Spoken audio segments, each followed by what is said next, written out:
Hey guys, and welcome back to Confessions of a Wannabe It Girl. Today's episode is very much for the entrepreneurial spirit, but I will also say that this episode has a lot of key takeaways about how to work with somebody you are close with.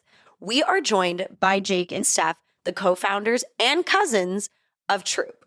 Troop is an amazing mushroom supplement that comes in a very cute, yummy gummy.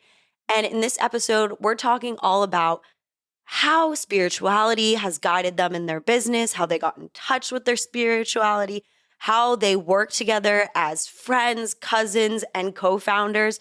And we learn a lot about what it really looks like to be in a business. They give amazing advice and tell amazing stories. I'm really excited for you guys to hear from the amazing co-founders of Troop. Welcome to Confessions of a Wannabe It Girl. I'm your host, Marley Fregging, and I'm here to help you filter out all the bullshit and become the next It Girl. This podcast explores the reality of what it really takes to make it out there. As it turns out, it is way less Instagrammable than I thought it was going to be. I'm still very much a work in progress, but there's simply nothing else I'd rather be doing than chasing my dreams. So let's learn from my mistakes and work together to achieve our dreams with more confidence, clarity, and direction. Let's get after it. Okay, hi guys. Welcome, Steph and Jake. Thank you guys so much for being here. Thanks for having us. I'm very excited to talk to you guys because you're not only co-founders, but cousins of the gummy mushroom supplement Troop. And Troop can be found in your favorite LA grocery store, Erewhon, available on Poosh by Kourtney Kardashian, Amazon, just to name a few. So I'm very excited to have you guys on the podcast today. So I want to talk a little bit about your guys' spirituality and how does spirituality play a role in your business? Wow, that's a great question to just jump into. We're diving in. Yeah, I love it. I think that as the business has started and grown, it has been parallel with both of our spiritual journeys for sure. And recently, about a year ago, I started learning about Kabbalah. And it's been really cool to see how that kind of weaves in with my already existing spiritual practices. What's Kabbalah? So Kabbalah is technically defined as the ancient spiritual wisdom. It's not supposed to be tied with any religion, although there are a lot of similarities with Judaism, but they say it's not religiously affiliated. And I take everything with a grain of salt. I like to just kind of pick and choose from different modalities and wisdoms and everything. But one of my favorite things about Kabbalah is having 100% certainty beyond logic. And that has really played into our business. So 100% certainty. So knowing that this is going to work out, knowing that I'm on my path, even when the doubts set in, I can tell myself, no, 100% certainty. There is the philosophy that the universe wants you to have everything you desire. If you desire something, then the universe wants you to have it. And so having 100% certainty with that, and things are really challenging when you have a business. It really tests pretty much every single part of you. And it's really taxing. 1 minute, it's so exciting and amazing. And the next minute, everything feels like it's falling apart. So you really, having certainty and just knowing in those moments that it's all going to be okay, it's all going to work out, has really helped me with my journey. Jake, what about for you? Yeah, I feel very similarly. I call it manifestation, where, I truly believe that this is what I'm meant to do. And I approach the business and life like that. And it just gives you this base level of confidence to keep going and know that if you just keep giving out positivity and you just keep giving out like this true belief that you're doing the right thing and you actually believe in what you're doing and selling, that the universe will eventually, bring back that energy to you. And we'll bring it back tenfold. So that's kind of been what's been really helping to keep it going. And it has truly led me to become a lot more deeply spiritual going through this business, especially because it's mushrooms. Like I feel guided by the mushrooms and I feel like the universe guided me to mushrooms. And I was not a spiritual person before this whole thing. So yeah, I have drastically changed over the course of this, which has been really cool. I want to get into that a little bit about how Troop got founded. So something happened to you, Jake, and Steph came to come help out. Tell us the story of the founding of Troop. Sure. Yeah. So it was actually on day one of the COVID lockdown, March 14th, 2020. I'll always remember the day. Yep. Locked in the brain there. Yeah. It was a really special day for me, a little even extra special than everyone else because I was skiing. I decided to break some of the rules and continue skiing after the mountain had closed, and then got into a really horrible ski accident and broke my leg very badly. So that was a really challenging situation. I was running another business, and that business simultaneously was collapsing because of the COVID lockdown. So I was running out of money. I couldn't take care of myself because of my broken leg. So I decided to move back home with my parents. And it was at that time that Stephanie decided to move in with my parents as well to help take care of me, like the generous cousin she is. Shit really hit the fan there. Yeah, major. Yeah, and it was challenging. It was extremely challenging. I was on so much pain medication. I was in just mental, physical, spiritual pain. And then one day, Stephanie just asked, "Hey, do you want to grow some mushrooms with me?" And I was like, "Sure." Just like a COVID activity. Yeah, exactly. Yeah. It was after all the Netflix binging. And yeah, just a COVID activity. And then we started growing mushrooms. And from there, we started like studying and researching and learning and reading and just falling in love with mushrooms and this whole new, like, it's almost like a culture, like within mushrooms. And these are plant medicines. I don't say plant, but these are medicines that have been used for thousands of years in cultures all around the world. So we kind of felt like we had tapped into this like ancient secret that people were not talking about in our modern society, which was shocking once we learned how beneficial they are for preventing illnesses versus like curing them. So if you want to add anything to that. That pretty much covers it. But yeah, I think it was just honestly a happy accident that we discovered mushrooms. We never, or started Troop, I mean, we never really set out to go create a company or anything like that. It was just, finding something that you love, sharing it with your community, and then deciding like maybe more people are going to want this and creating a product.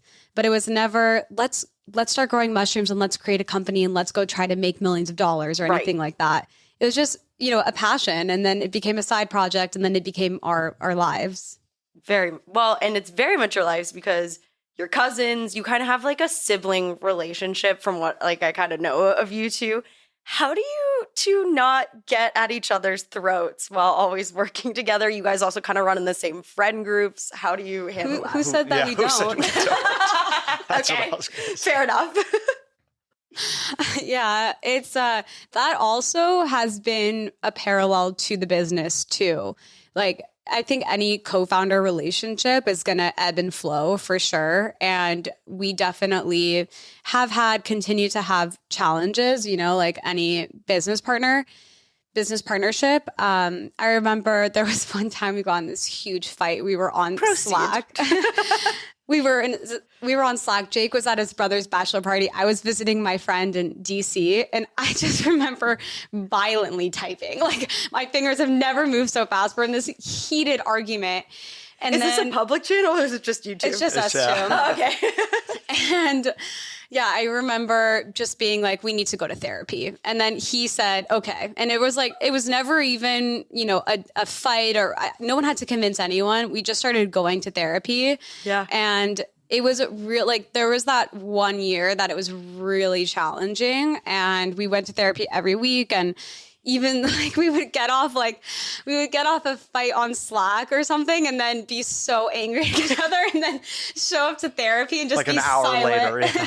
And just be silent. And our therapist, David, would just be like, okay. And we would just be sitting, like, you could feel the tension even on Zoom, And yeah, so we did therapy for about a year. And then we also did therapy individually as well, because it really is, business partnerships are also your own relationship to yourself too. Yeah. So yeah, we did therapy together, therapy individually. Was this a work therapy? Like, did this therapist have work therapy as like a part of it? Kind of, yeah. Kind of, yeah. Yeah, that's cool. He wasn't, I wouldn't necessarily say he's a business coach or anything like Yeah. that, but he has had experience doing, partnerships, business partnerships. Yeah. So, we still continue to have our differences and stuff, but I think, we just try to be better communicators, I guess. And yeah, it definitely has been challenging, but it's also rewarding too. And you learn a lot about yourself along the way. So that being said, what are your each weaknesses and strengths, and how do you two balance each other out? Because I think a lot of businesses start, from a place of, we both like this thing, and people want to work with people they trust, like cousins, husband, wife duos, siblings. So how do you guys handle that? I mean, I have so I think when we first started, we were both kind of like, let's both do everything kind of thing. Yeah. Or we both had our hands in everything. And I think we've now realized what each other's strengths are more. So Jake is more finance, tech oriented. Like if we need any sort of software, he built our website. So those kinds of things, more like tech savvy and all of that, and very literate with all of that stuff. And then I'm more like operations, and I love dealing with like the brand image, and I loved bringing the product to life. I did a lot of that initial research. So I think those are kind of our zones of genius. And then there are some things that neither of us love, honestly, and that it's neither of our zone of genius. Like we're really working on communicating our story better and being better advertisers. And we haven't made that our zone of genius yet. So we're both contributing to that pretty equally, I would say. And I think that's kind of where our weakness lies, because Jake and I did not come from an e-com background. We didn't even know what, honestly, looking back, we didn't know what e-com was. We didn't know we were starting an e-com company. Exactly. Yeah. Like, what's e-com? Like, it's e-commerce, like just selling to online. consumer. Yeah. We didn't know that's what we were doing. Ambiguous to me. Yeah. Yeah. So we just thought, we're going to go create a product, sell it to the customers. It's going to be great. Cheerio. It's so much harder than that. There's so many more nuances, and so we were so royally humbled. Deeply humbled, yeah. And continue to be, to be humbled. Yeah. So you guys do kind of run in the same social circle as well. Yeah. How do you guys manage the balance, if that's a word you're into, of like turning off work time, friend time, cousin time? How do you guys handle that? I think it was harder definitely during the years of like fighting. Yeah. And after was this that, also COVID-ish time? Yeah, it was. Yeah. And then after that, it actually, I think, helps a lot, because the friends will be like so mad at each other. Friends will be like, relax, like chill. And we're like, all right, fine. It's not that big a deal.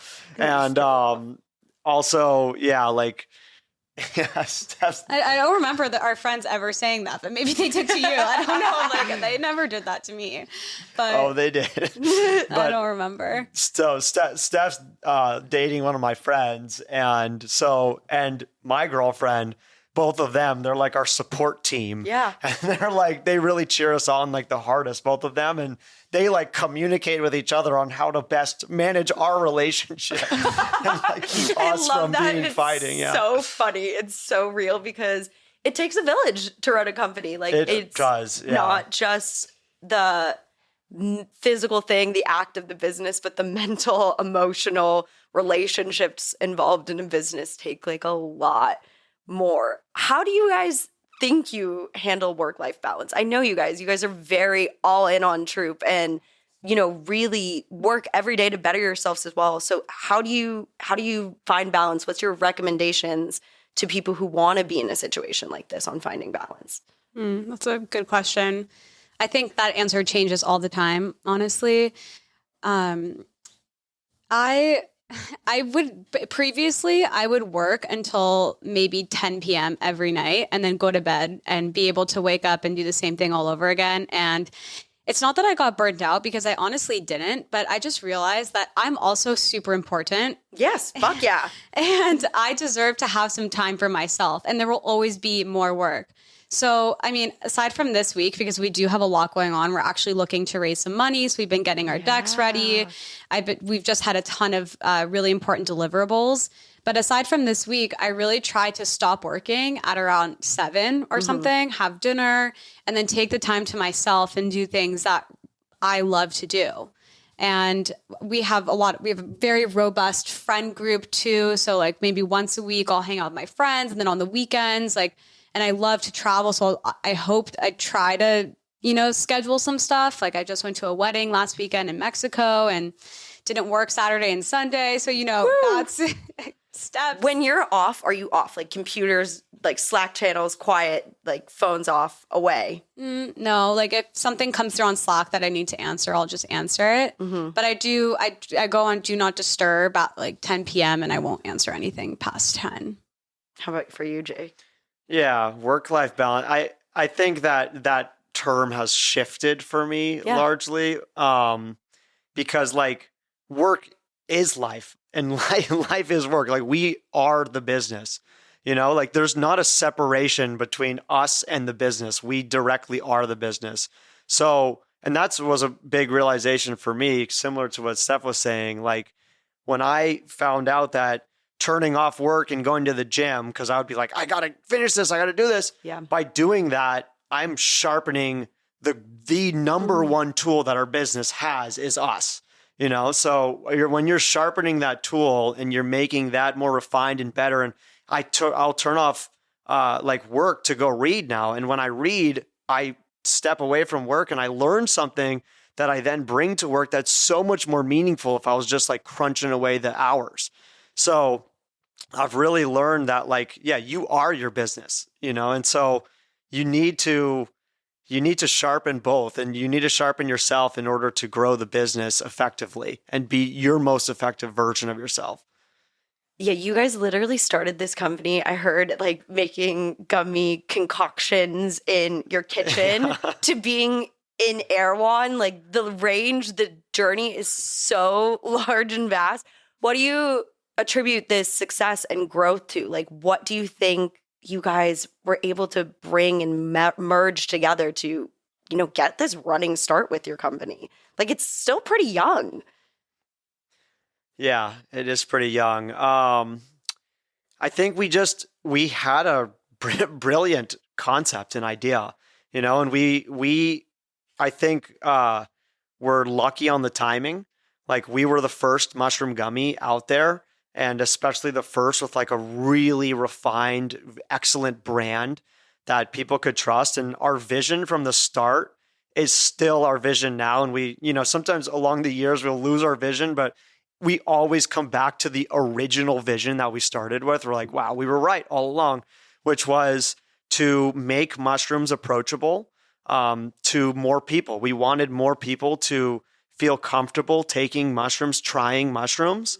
And we wanted, because like there's a lot of stigmas and fears around mushrooms and a lot of like ignorance around it. So we wanted to educate people and be the educators of what these powerful mushrooms can do for you. And we wanted to do that in a way that was fun and friendly and not like intimidating, because we felt like a lot of the products out there were kind of intimidating. They're very like hippie, like you gotta it's just eat like a pound of dirt every day and then you'll be one with the universe, and we're like, whoa. I just like want something that's going to like lessen my anxiety, like I don't need to jump straight to the end result of being enlightened guru, like that's not where we came from. Like I said, I was not spiritual at all before this. I just was like, I want something that's going to help me focus, lessen my anxiety, and a way and that is easy and fun. And so that's why we developed the gummy. We wanted it to just be so simple. Do you use Troop while working on Troop? And what do you use when and why? I have all the products on my desk. Yeah, I take them every day. So Same. If you're going into a bunch of work meetings and you're really stressed out, which product are you grabbing? Reishi. Great. Why? It helps calm and de-stress. I like taking reishi in the morning because it just helps mitigate and regulate the stress levels in the body. Jake likes taking it at night because it helps him sleep. So tell me the other products and when you would probably take those. Yeah. Like lion's mane, I take first thing in the morning because it helps clear the brain fog. So I have traditionally had bad brain fog in the mornings, and I'm just like, I don't know what the fuck's going on, honestly. And that I take that, and after like 30, 45 minutes, I feel like a noticeable improvement in the brain fog, and then I can continue. And now when I'm pairing that, we never say this is like a one solution fix all. Yeah. And I'm pairing that with like a morning like meditation and doing some intentional morning things to help clear that brain fog. It's really powerful. And what else is there in the catalog? Did we touch on both of them? Then we have the Super Troop, which is our 6 mushroom blend. Ooh, do tell. Yes. So it has lion's mane, reishi, chaga, maitake, cordyceps, and turkey tail. Wow. And this is more all in one. All in one. Yeah. So you don't have to go get a million supplements to get all this. Yeah, exactly. Great. And this one, it has cordyceps and lion's mane, so it gives you that brain boost, energy. So I like taking that kind of after lunch as a midday pick-me-up or something like that. I'll sometimes take it in the morning too. But yeah, lion's mane and Super Troop, I don't really take past, a certain hour because it will keep me up at night. Good to know. Yeah. So, there's been some stressful nights, some stressful things in the business that you guys have mentioned. Tell me about a time in your guys' journey in this business that things were really hard. Paint the stage, paint the picture for us. How did you guys work through it as a team? The first thing that comes to my mind is about this time last year. So we had a hellish journey finding our manufacturing partner. It was so horrible. We went through maybe 6 different companies until we found the company who we're with now. And this time last year, we didn't have a manufacturer. We were out of product for a month. Oh, no. Over a month. We lost an entire month of revenue. And we had no idea how we were going to be getting this product. This manufacturing company had actually courted us to go work with them. And then they kept on pushing back the date of when they would have our product. And they were a month past where they said. And not just pushing back, they were like flat out lying. Lying to us. My face. Yeah, like, hey, it'll be ready tomorrow. And then tomorrow, hey, sorry, there was a problem at the factory. They did that maybe like 7 times. Like, they're working on it right now. And I'm like, well, where is it? Right. Yeah. Okay, great. It was horrible. Yeah. And so we didn't know what we were going to do. And so it felt like the company was going to crumble. And I think deep down through all of the huge challenges, I still know like in my gut that it's all going to work out. But this really tested it and it really covered up that part of me.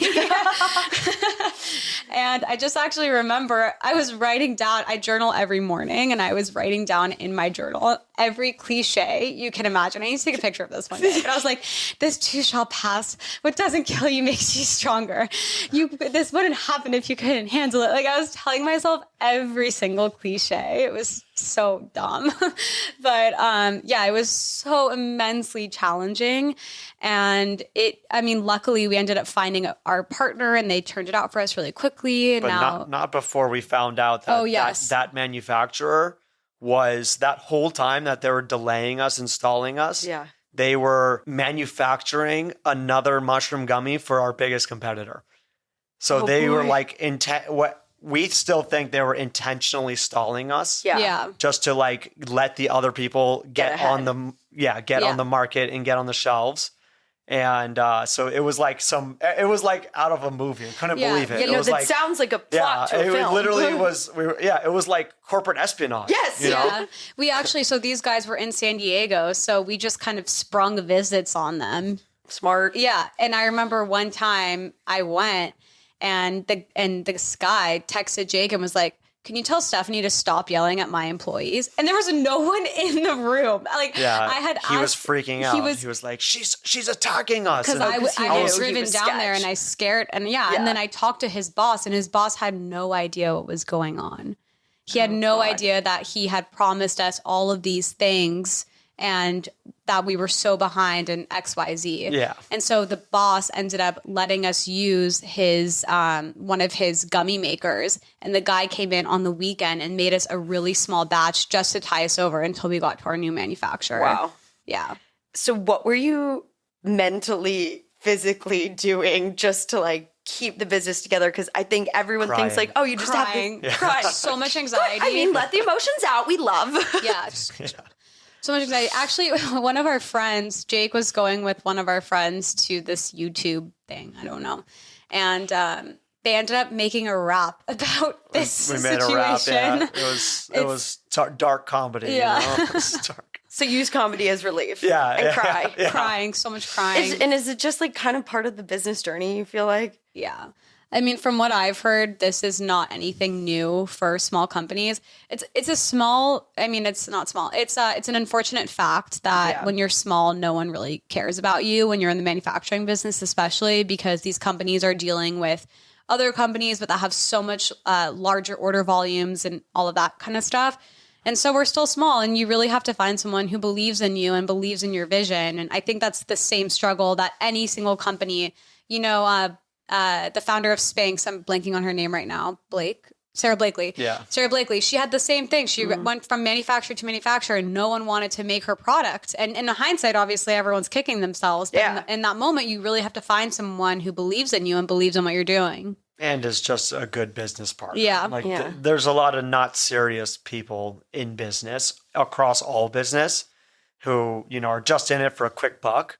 And you need to find the people who they make it a passion, their business, you know, and that's the people you want to work with. And yeah, I think this is just a thing also for new entrepreneurs. You know, we were just starting this business. We came in with zero industry knowledge at all. And now that we're in the industry, we know like 50 different manufacturers we can go to at a moment's notice. You know, we know all the different vendors and the people. But when you're totally new, you know nothing. So it's all just trial and error.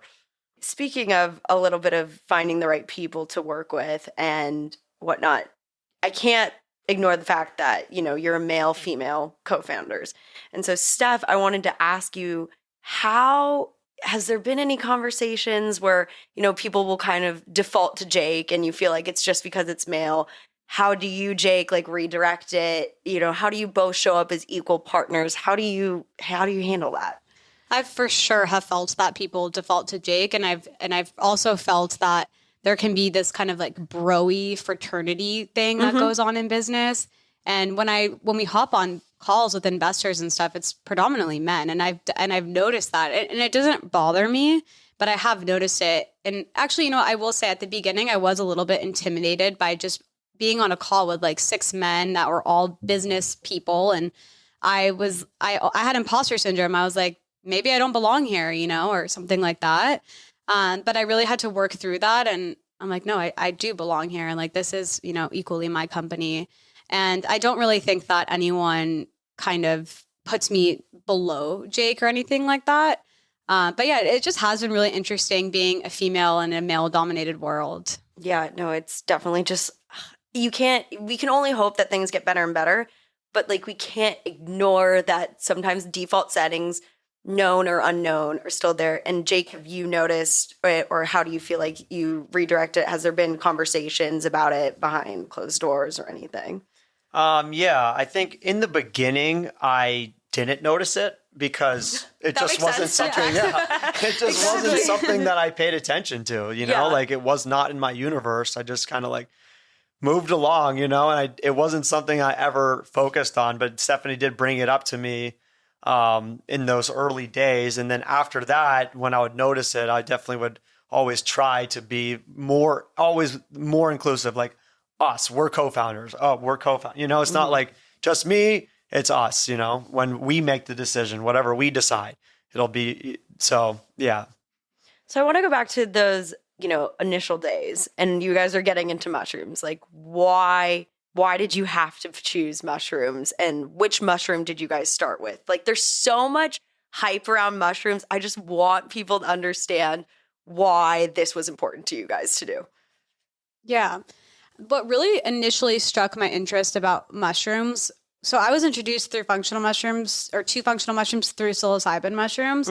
So Which are magic mushrooms. magic mushrooms. Yes, I'm learning day by day. I'm the basic bitch who doesn't understand the difference. I'm like, we're all on drugs, right? And they're like, no. And I'm like, okay, cool. Yeah, Moving exactly. on. So we're here to clear the slate. Clear it slate. Clear the slate. So yeah, I was introduced to the world of mushrooms through magic mushrooms, and I had done them previously, and no intentionality behind it. And then fast forward to COVID, I was reading this book, How to Change Your Mind, and I didn't know that mushrooms were actually neuroplastic, or have neuroplasticity effects on your brain, and they can help you rewire thought patterns and stories in your brain. And my initial thought was, wow, I have so many thought patterns about myself that I don't want to have anymore. And I can rewrite that story for myself. So that's what really drew my interest in mushrooms. And then I started researching and realizing, wow, there's this whole group of mushrooms that have been used for thousands of years in cultures all around the world that have amazing benefits for your mind and also for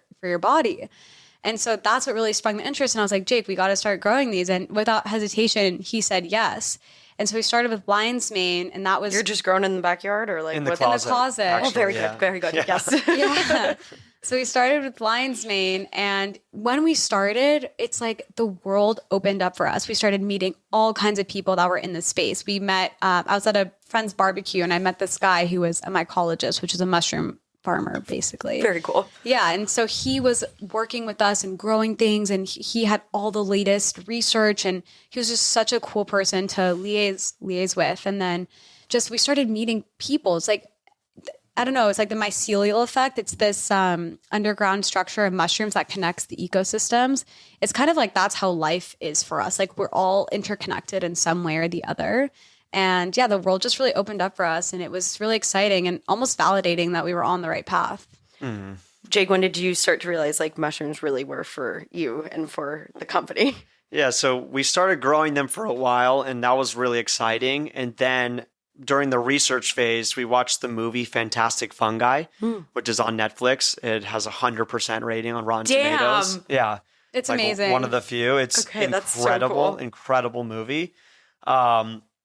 And that just like blew my world open. Like I am a very like science-backed, science-oriented type of guy. I was very anti-froofy, anti like the whole spirituality woo-woo, like very against all of that. And this movie went so into the science and all these things, and it felt to me like we were on, like I always imagine if we find an alien planet that has life on it, like all this plants and species, we would go over there and we'd be testing like crazy all of the new species and discovering.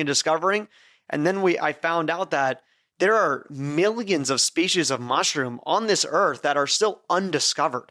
So it was like this new frontier of science that we had not yet broken into, like as a culture, as a civilization.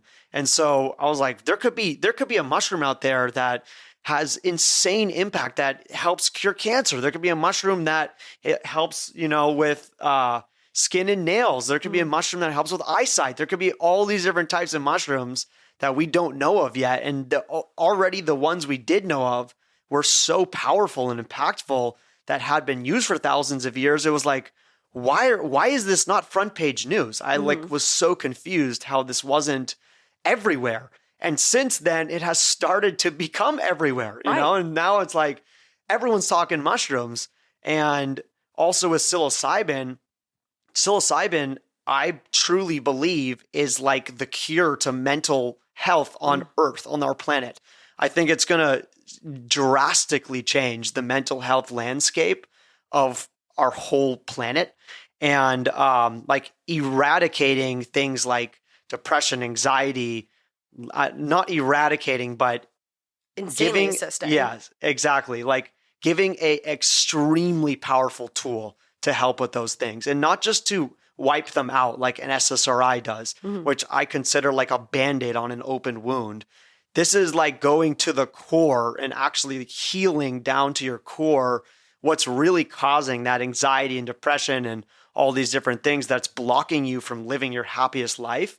So together with the functional mushrooms healing the body and the psychedelic healing the mind, I'm like, it's the ultimate, it's the ultimate kingdom, the fungi recipe. kingdom. Yeah. Yeah, it's the recipe to get you where you want to be mentally, physically, emotionally, and hopefully spiritually as well. Exactly. So,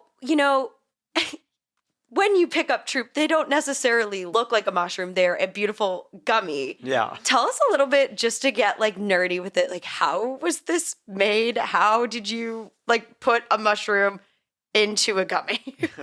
It is so much harder than it looks. Yeah, it seems like so easy. It seems and cute. so easy, doesn't it? Yeah, so cute. If we had known, I honestly don't know if we would have done it. Really? I mean, maybe, but it's so complicated. It's basically a chemistry project making a gummy. So there's also not that much information online. Yeah. So we initially went in the kitchen. My friends call me Chefney, and Love it. One of my friends got me chef hats for my birthday. Adorable. And we put on these chef hats the first time we made the gummy. So we have a photo of our first test batch. Yeah. Anyways, so yeah, we made gummies and we just followed this at-home vitamin gummy recipe, and it was a huge failure.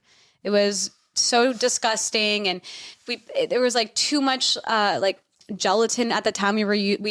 Our first iteration had gelatin. You could literally like flick this gummy and it would just like go back. It was like rubber. It was You could bounce rubbery. Okay. It was not it. And we tried it, and it was just not at all what we wanted. We kept on iterating, and we never really nailed it, honestly. And then we ended up going on LinkedIn and finding a gummy scientist. What? Which is a real profession. It's a real profession. It feels like in the secret gate with like the 31 flavors tester guy. Like they hang out.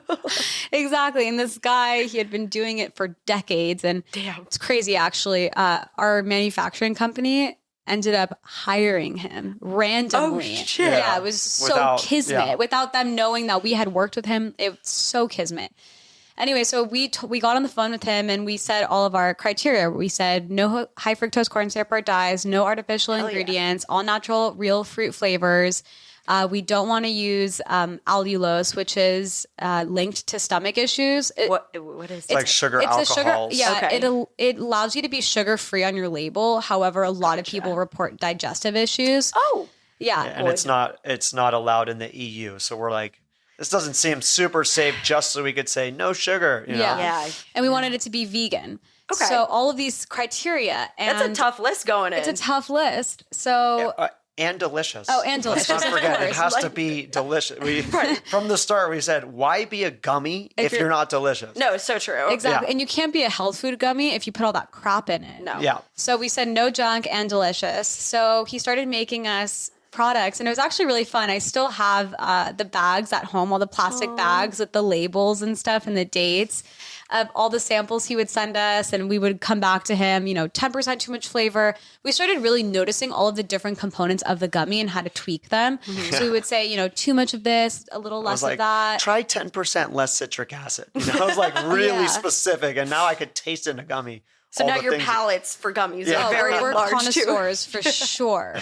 For sure. So yeah, that was actually really, really fun. And I've realized that's something I love is product development. Like I cannot wait till we launch new products, doing all the research and finding the best ingredients and finding the best sourcing. I live off that. I love that so much. And it was the most fun process bringing it to life.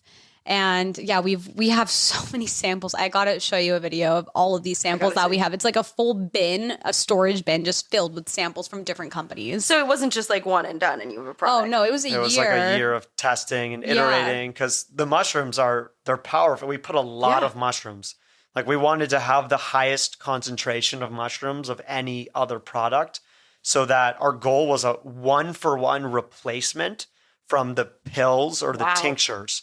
So like if you're currently taking like mushroom capsules, we wanted it to be a direct replacement with no loss. Like you're not getting, I'm getting less mushrooms, but it's in a gummy. We wanted it to be exactly equal so that you can just say, why would I take a capsule when I take a gummy and it's the same amount of mushrooms? Smart. Yeah. So it was not easy to mask that flavor.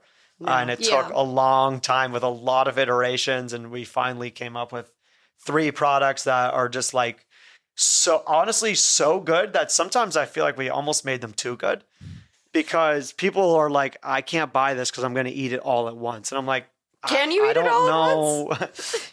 I mean, it's not recommended, but Yeah. they are safe and non-toxic. So nothing bad's going to happen, but it's not recommended. So let's not down a bottle Yeah. of Troop just for fun, but Yeah. like you won't die if you do. Yeah. Right. But Okay, I good. definitely have more than the serving size every day. I'm not going to lie. They are delicious.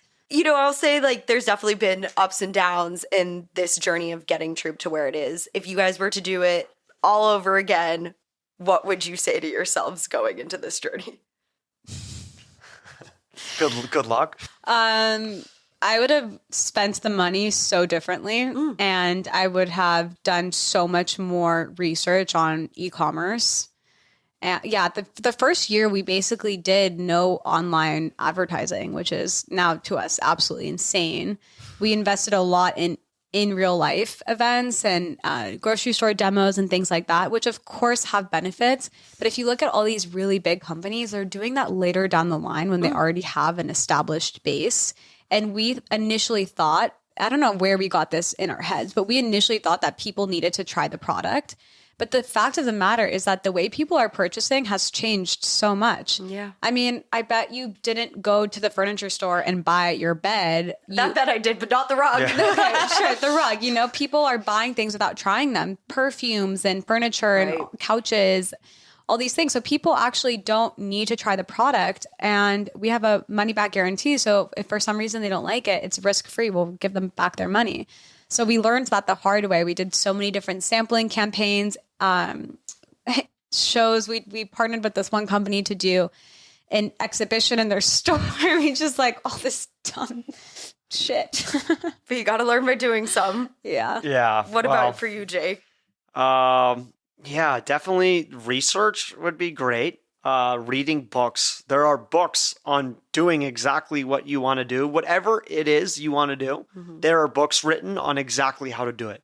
And find those books and read those books. Because like now that we're reading them, I'm like, oh my God, it's so obvious. So obvious, and but it's not obvious when you're not in that world. And all the information is out there. Literally all the information of how to be successful in whatever you want to do is out there. You just got to go find it.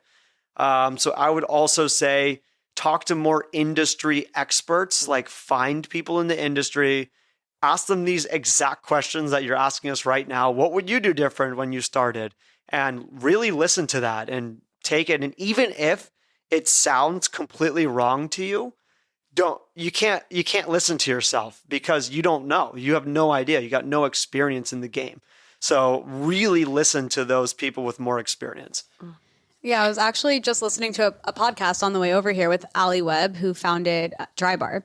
And someone asked her what the difference is between intuition and delusion. And I feel like, it was almost delusional to be doing it differently than all of the other successful companies. So yeah, I think really taking note, if it's not broken, don't fix it. Yeah. Jake and Steph, you guys are so wonderful. Thank you guys so much for taking the time to be on the podcast. Can you tell everybody where they can find you personally, find Troop, all the good things? Yeah. We have a website, www.trytroop.com. That's TRYTROOP.com. They can follow us on Instagram and TikTok at TryTroop for some fun mushroom related content. And we're also on Amazon. And for all of your listeners, if they want to try the product, we created a code so they get 20% off. I was thinking love It Girl 20. We could be It Girl 20. Beautiful. Yeah. Yay. Thank you guys. Thank you. Thanks for having us. This was fun. Thank you so much for listening to Confessions of a Wannabe It Girl. Don't forget to rate and subscribe to the show. As always, we'll see you next Tuesday.